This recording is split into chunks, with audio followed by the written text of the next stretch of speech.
જય સ્વામિનારાયણ મિત્રો, આ છે ચરોતર પ્રદેશમાં આવેલું વડતાલ ધામ.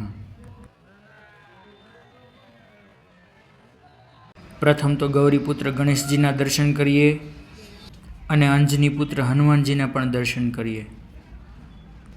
અને આ ધામની અંદર મહારાજે આજ્ઞા કરી છે કે ચૈત્ર સુધી નવમી અને કારતક સુધી એકાદશીના સમયમાં મારા ભક્તએ વણતેડે વડતાલ આવવું.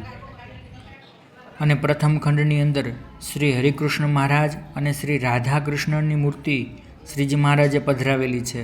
અને 9 શિખરનું આ મંદિર કે જેના પાયામાં 9 લાખ ઈંટો વપરાયેલી છે. અહીંયા સંતો હરિભક્તોએ તે આ મંદિરમાં સેવા કરેલી છે, પણ ભગવાન ખુદ પોતાના માથે ઈંટો લઈને આ મંદિરનું કામ કરાવ્યું છે. અને હવે દર્શન કરીએ શ્રી રણછોડરાયજી અને શ્રી લક્ષ્મીનારાયણ દેવના, કે જેની અદ્ભુત મૂર્તિ છે, જ્યાં મૂર્તિના દર્શન કરવાથી પણ આપણને સુખ મળે છે. અને અનેક શ્રદ્ધાળુઓ પૂનમના દિવસે આ દિવ્ય ધામની અંદર આવે છે અને તેમની બધી જ મનોકામના પૂર્ણ થાય છે. અને ત્રીજા ખંડની અંદર દર્શન કરીએ શ્રી વાસુદેવ નારાયણ અને ધર્મપિતા અને ભક્તિ માતાના.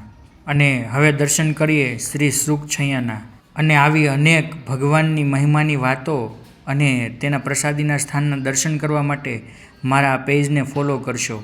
અને આ મંદિરનો એટલો મહિમા જાણવો કે મહારાજ ખુદ 1 મહિના સુધી 100 પ્રદક્ષિણા આ મંદિરની કરતા હતા.